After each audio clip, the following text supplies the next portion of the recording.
Assalamualaikum warahmatullahi wabarakatuh. Sebelumnya perkenalkan, nama saya Yudi Kurniawan, NPM 2235105521. Nah, di sini saya akan melanjutkan tugas proyek dari mata kuliah Dasar Pemrograman Mobile.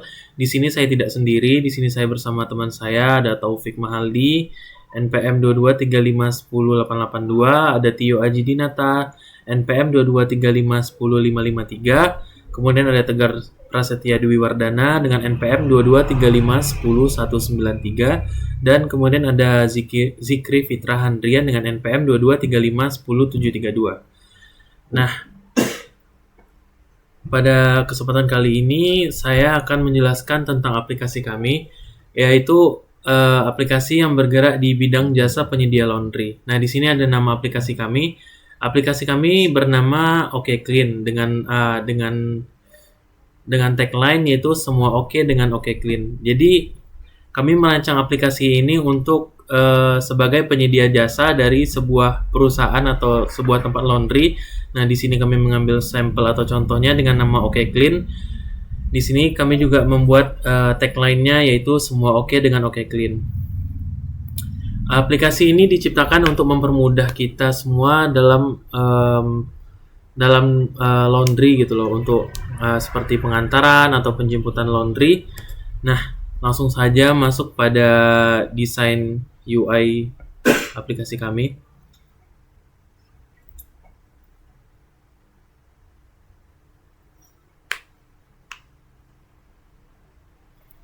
Nah, di sini tampilan awal dari aplikasi kami, yang di sini ada logo dari OkClean-nya. Kemudian ini untuk ketika baru masuk ke aplikasinya akan menampilkan seperti ini nantinya. Kemudian di sini ada tampilannya.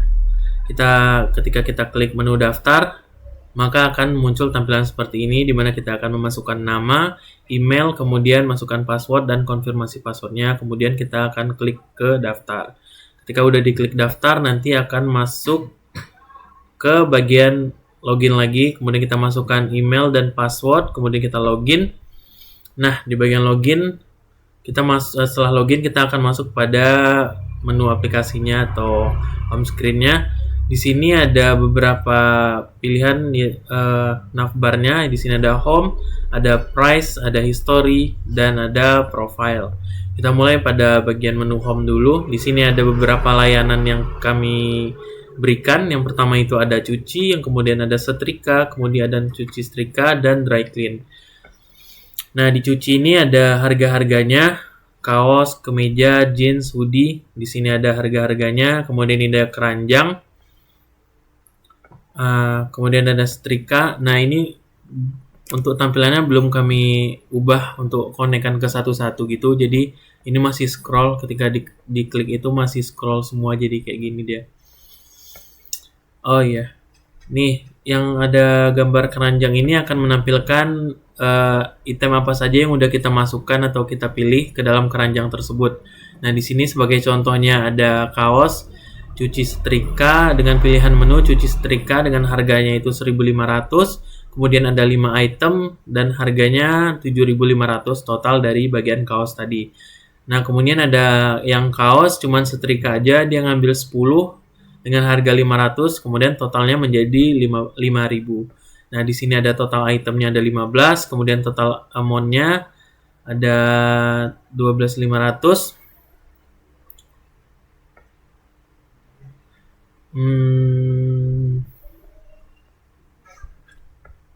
Nah, kemudian kita kalau udah di sini tadi kita bisa atur jadwal. Nah, di sini ada tanggalnya untuk penjemputannya, ada tanggal, ada waktu, dan kemudian ini ada tanggal dan waktu untuk pengantarannya. Nah, kemudian ini masuk pada alamat kita. Kita harus konfirmasi alamat, kemudian kita lanjutkan. Di sini ada total semua biayanya. Ya, ini ada general service, kemudian ini ada total biaya transaksinya atau detailsnya lah, price details. Ini di sini ada total transaksi, kemudian ada ongkirnya. Nah, ini total harga. Kemudian kalau kita lanjutkan itu, maka akan masuk pada menu pembayaran. Nah, kita sini masih pakai yang COD. Oke, setelah kita lanjutkan seperti itu, maka akan muncul ID transaksi dan tampilan seperti ini, yaitu transaksi berhasil. Oke, baik. Kemudian di price ini akan menampilkan harga-harganya tadi. Kemudian historinya di sini akan menampilkan histori kita yang sudah selesai atau yang sedang berlangsung. Nah, di sini ada contohnya, yang ini sedang dikirim, yang ini sedang diproses. Kalau yang sudah selesai maka tampilannya akan seperti ini. Kemudian masuk pada bagian profile. Di sini ada edit profile dan logout. Ketika kita klik edit profile, maka akan muncul tampilan ini ada gambar orangnya, kemudian ada nama, nomor handphone, gendernya, ada tanggal lahir, dan ada alamatnya. Nah, kemudian klik simpan aja. Kemudian ini yang terakhir itu ada logout. Nah, ketika kita klik logout, maka kita akan keluar atau balik lagi ke menu login tadi, menu login atau daftarnya. Baik, kemudian akan dilanjutkan oleh teman saya, yaitu siapa? Zikri Fitra Handrian untuk bagian di FD-nya.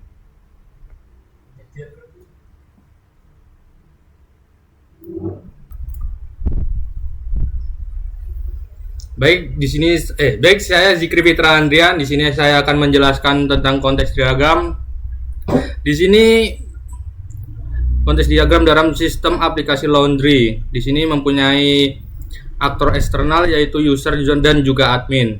Nah, di sini user dapat melakukan login atau logout, menambahkan pesanan, melakukan transaksi, melakukan pembayaran, dan edit profil. Nah, jika sudah melakukan itu, maka sistem akan memberikan notifikasi kepada user.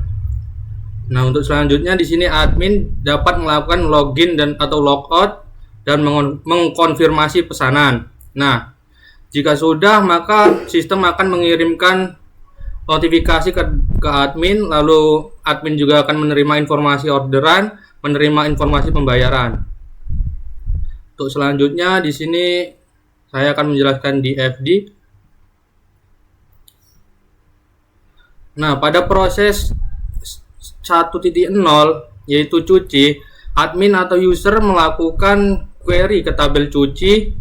Sistem akan memberikan hasil query berupa data yang terkait dengan dari cuci ini. Nah, untuk proses 2.0 yaitu setrika, sama seperti proses cuci, data terkait setrika diambil dari tabel setrika. Untuk selanjutnya di sini 3.0 yaitu cuci dan setrika mengombinasikan layanan cuci dan setrika. Nah, dengan tabel yang relevan untuk menghasilkan hasil query dari cuci dan setrika. Selanjutnya untuk 4.0 yaitu dry clean. Fasilitas dry clean ini tersedia dan hasil query diambil dari tabel dry clean. Untuk selanjutnya 5.0 ini price. Price ini sistem informasi permintaan terkait informasi harga dari tabel harga. 6.0 history. History pengguna bisa melihat riwayat pesanan yang sudah dia pesan dari tabel history. Untuk 7.0 profile. Data pengguna yang dikelola dan diakses melalui tabel profile. Baik, sekian dari saya. Selanjutnya akan dilanjutkan oleh teman saya, Tio Aji Dinata. Baik, saya Tio Aji Dinata akan menjelaskan tentang use case diagram dari project yang kami buat. Baik, di sini itu ada user yang mewakili pelanggan atau pengguna layanan. Dengan dia menginteraksi dari mulai register untuk mendaftarkan ke dalam sistem. Kedua, yaitu ada login untuk masuk ke dalam sistemnya. Ketiga, ada forget password jika seorang user itu lupa sandi. Nah, masih ada lagi dari setelah login itu kita pindah ke history. History itu untuk user melihat riwayat layanan termasuk status, berlangsung, dan selesai. Berpindah ke price. Price melihat harga layanan, harga yang di dalam project yang dilihat oleh para user. Setelah itu baru transaksi. Transaksi ini melingkup dan memasuki pemeriksaan layanan, yaitu cuci, setrika, dry clean, dan yang lain-lain. Di sini juga ada administrator atau administrator. Itu dia berinteraksi kepada login untuk masuk dan mengelola data, lalu profil, melihat dan mengedit profil, edit profil, memperbarui informasi profil, dan juga logout keluar dari sistem. Nah, fungsi utama dalam sistem ini: 1. Login. User dan administrator harus login untuk mengakses fitur sistem. 2. History. Menyediakan riwayat pemesanan termasuk status layanan secara berlangsung, pesan yang masih diproses, selesai, pesan yang telah diproses. Yang ini ya. Yang ketiga itu ada price. Itu informasi harga untuk layanan seperti dry clean, setrika, cuci setrika, gabungan layanan mencuci dan menyetrika. 4. Ada transaksi, adalah proses pemesanan layanan berdasarkan pilihan dan jenis layanan. 5. Ada profil, administrator dapat mengelola informasi profil. 6. Adalah edit profil dan logout, yang dimana administrator dapat mengedit informasi pribadi dan keluar dari sistem. Itu saja yang dapat saya sampaikan. Selanjutnya akan dilanjutkan oleh teman saya, Taufik Mahaldi. Baik, saya Taufik Mahaldi akan melanjutkan presentasi yaitu tentang ERD. Di sini kami membutuhkan yaitu sekitar 9 table pada database-nya. Yang table pertama itu table user. Table user ini digunakan untuk menyimpan informasi user. Pada table user ini memiliki beberapa kolom. Yang pertama itu user ID dengan tipe datanya integer, yang kedua itu name, tipe datanya varchar, yang selanjutnya email, tipe datanya varchar, selanjutnya password, address, dan created at. Selanjutnya yaitu table history. Pada table history ini digunakan untuk menyimpan riwayat perubahan status transaksi, mencatat perubahan status dari transaksi tersebut. Pada table history ini memiliki beberapa kolom juga. Yang pertama itu history ID sebagai primary key-nya dengan tipe data integer, selanjutnya transaksi ID sebagai foreign key, selanjutnya status dengan tipe datanya enum yang memiliki pending, in progress, complete, dan cancel. Selanjutnya update at dengan tipe data datetime. Selanjutnya yaitu table admin. Pada table admin ini digunakan untuk menyimpan informasi admin yang mengelola sebuah transaksi. Pada table admin ini memiliki beberapa kolom. Yang pertama itu admin ID sebagai primary key-nya dengan tipe data integer, kedua username dengan tipe data varchar, selanjutnya password dengan tipe data varchar juga, selanjutnya email dengan tipe data varchar, dan selanjutnya itu created at dengan tipe data datetime. Selanjutnya itu table transaksi. Table transaksi ini digunakan untuk menyimpan informasi transaksi yang telah dilakukan oleh pengguna, termasuk admin yang mengelola transaksi, promo yang digunakan, status, metode pembayaran, dan lain-lain. Pada table transaksi ini memiliki beberapa atribut. Yang pertama itu transaksi ID sebagai primary key dengan tipe datanya integer. Selanjutnya ada foreign key, yang pertama user ID, admin ID, dan promo ID. Selanjutnya ada total price dengan tipe data desimal. Selanjutnya status dengan tipe data enum, yang terdiri dari pending, in progress, complete, dan cancel. Selanjutnya ada atribut payment method dengan tipe data varchar, tentunya created at dan complete at dengan tipe data datetime. Selanjutnya itu table service detail.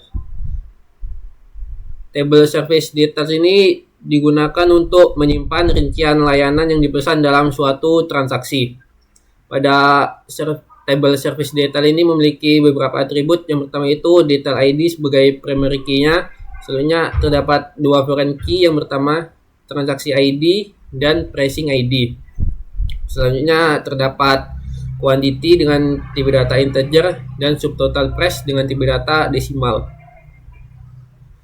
Selanjutnya itu table service item pricing. Table ini digunakan untuk menyimpan informasi harga per unit untuk layanan tertentu pada item tertentu. Pada table service item pricing ini memiliki beberapa atribut. Yang pertama itu pricing ID sebagai primary key-nya. Selanjutnya terdapat dua foreign key. Yang pertama itu service ID dan item ID. Selanjutnya terdapat atribut juga price per unit dengan tipe data desimal. Selanjutnya ada table promo. Table promo ini digunakan untuk menyimpan sebuah promo. Pada table promo ini memiliki beberapa atribut. Yang pertama ID dengan tipe data integer. Selanjutnya ada diskon dengan tipe data desimal. Selanjutnya varchar dengan tipe data selanjutnya kode dengan tipe data varchar. Selanjutnya tanggal mulai dan tanggal akhir dengan tipe data datetime.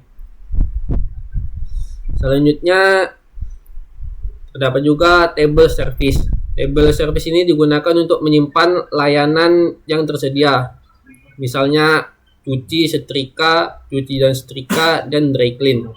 Pada table service ini terdapat beberapa atribut. Yang pertama itu service ID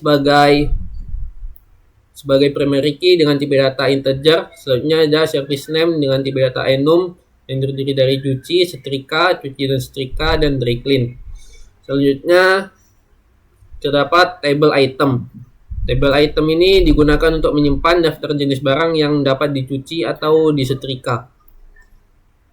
Pada table item ini memiliki beberapa atribut. Yang pertama itu item ID sebagai primary key dengan tipe data integer.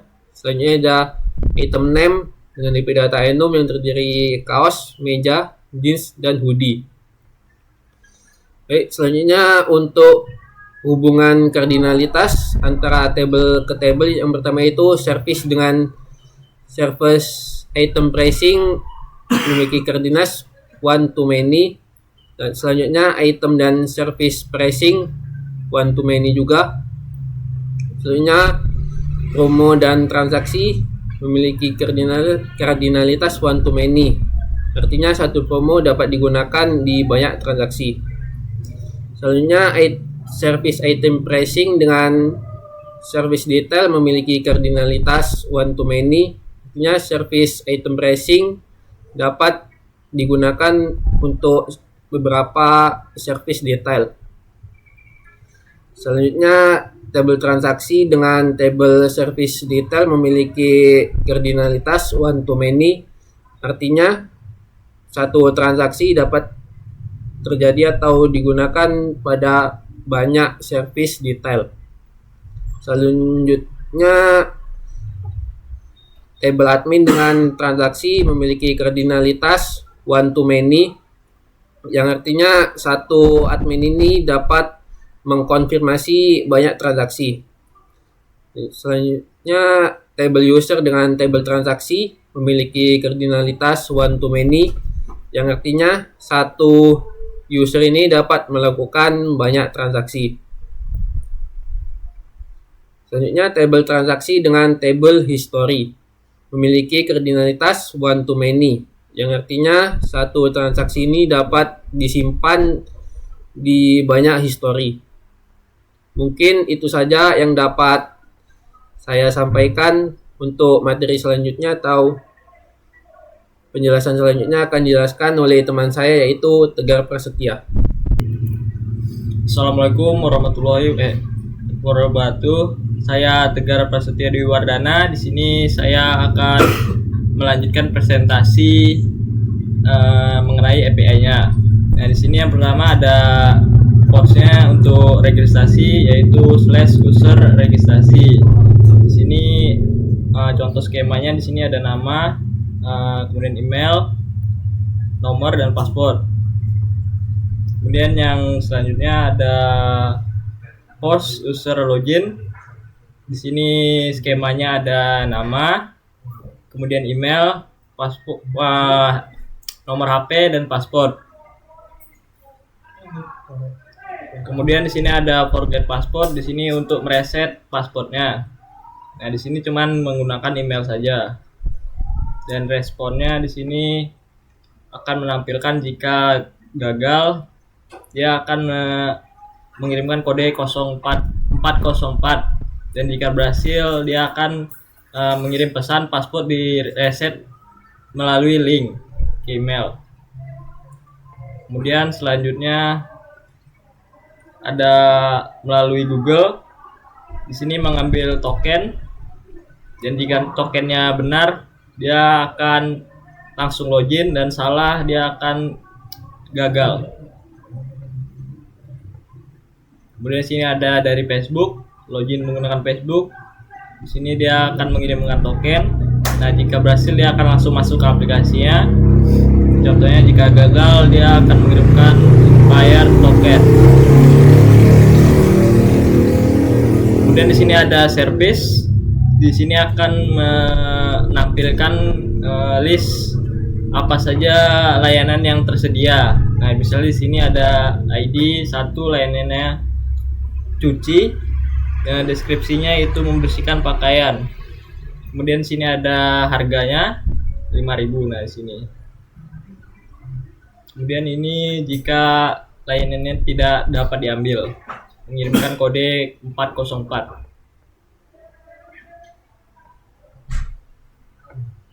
Kemudian selanjutnya ada order. Nah, di sini untuk membuat pesanan atau transaksi. Nah, di sini dia ada skemanya. Pertama ada service ID, kemudian ada jumlah pesanannya, kemudian total harga, dan statusnya. Nah, jika berhasil dia akan membuat pesan order dibuat dengan order ID-nya. Nah, kalau gagal dia akan mengirimkan pesan token dibutuhkan dengan kode errornya itu 401.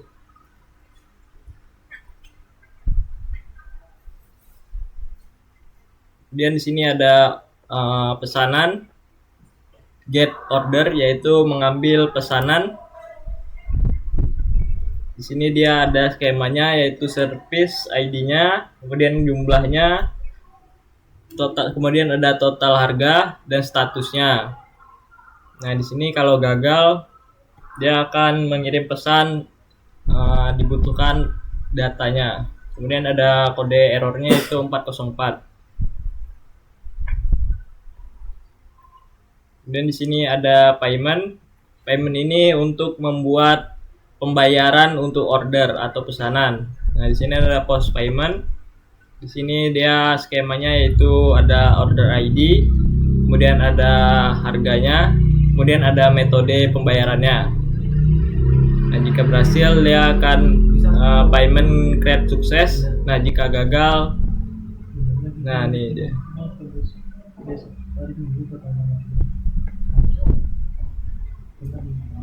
Kemudian yang selanjutnya ada post address, yaitu membuat address baru untuk user atau pengguna. Nah, di sini skemanya ada ID-nya, kemudian ada address-nya. Nah, ini kalau berhasil.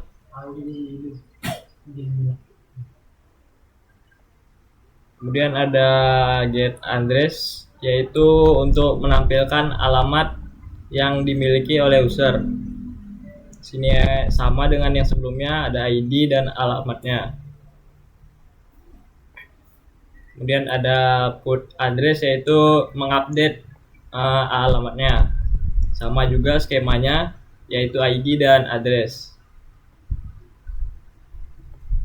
Kemudian ada delete address, yaitu menghapus alamatnya.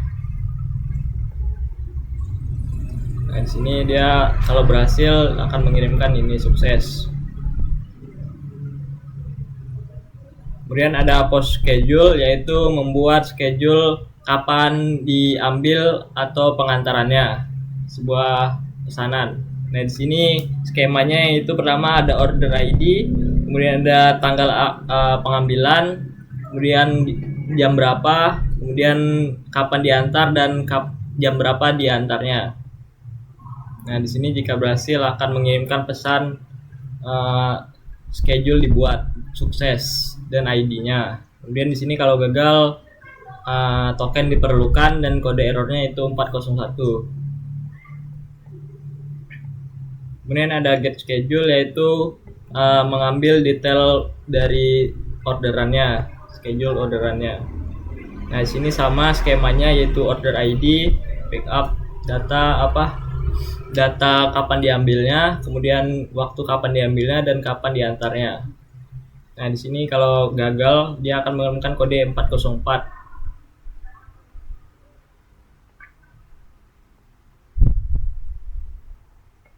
Kemudian yang selanjutnya ada put schedule, yaitu memperbarui schedule yang sudah ada. Nah, sama skemanya seperti sebelumnya. Nah, ini kalau schedule-nya diperbarui. Ini kalau gagal dia akan mengirimkan kode 404. Kemudian ada delete schedule. Delete ini menghapus. Nah, ini kalau berhasil dihapus, schedule-nya akan mengirimkan penghapusan sukses. Dan jika dia gagal, dia akan mengirimkan kode 404, yaitu data tidak ditemukan. Kemudian ada get user profile, yaitu mendapatkan informasi profil. Di sini ada skemanya, yaitu ID-nya, nama, email, nomor HP dan address-nya. Nah, di sini kalau gagal dia akan mengirimkan pesan token dibutuhkan dan mengirim kode 401. Nah, ini juga kalau gagal dia akan menemukan tidak ditemukan datanya, yaitu 404. Kemudian ada put user profile di sini untuk memperbarui informasi yang ada di profile. Nah, di sini ada value-nya, yaitu skemanya, yaitu nama, nomor HP dan address yang dapat diperbarui. Di sini kalau berhasil data diupdate, dan kalau gagal sama seperti sebelumnya. Kemudian ada hapus user profile. Di sini akan mengirimkan user akun delete, maka itu akan berhasil. Nah, kalau gagal sama seperti sebelumnya, harus ada token dan ada datanya.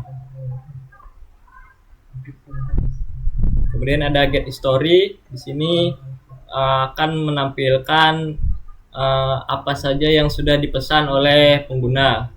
Nah, ini skemanya ada order ID, service-nya apa, statusnya sedang apa, tanggal berapa, dan jam berapa, serta harganya.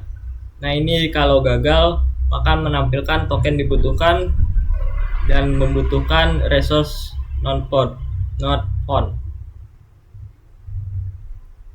Kemudian ada report sales, yaitu dari penjualannya. Ini untuk admin. Ini tanggalnya, tanggal berapa pesanannya, dan total penjualannya. Kemudian ada admin dashboard, yaitu menampilkan data statistiknya. Di sini ada jumlah pengguna, kemudian total orderan, total hasil penjualan. Di sini ada apa aja orderan yang baru. Nah, kalau gagal dia akan menemukan kode 401.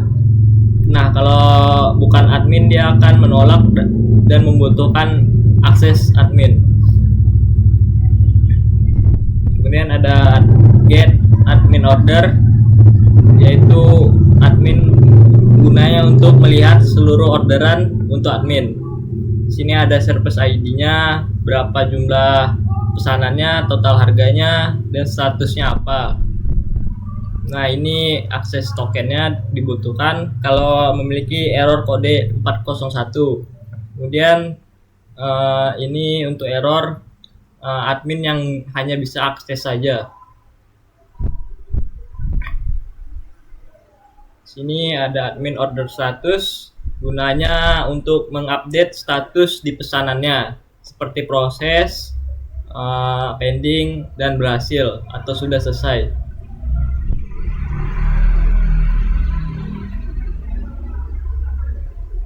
Kemudian ada untuk logoutnya, yaitu post user logout.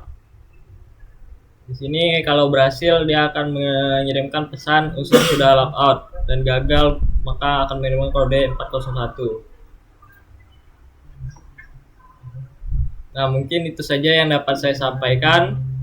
Saya kembalikan ke moderator. Baik, mungkin segitu saja yang bisa kami laporkan pada progres kali ini. Untuk progres sebenarnya kami sudah sampai pada bagian front end dan back end, tapi karena masih ada beberapa kendala, mungkin hanya ini aja yang kami tampilkan dulu. Apabila ada kesalahan saya mohon maaf, saya tutup. Wabillahi taufiq wal hidayah. Wassalamualaikum warahmatullahi wabarakatuh.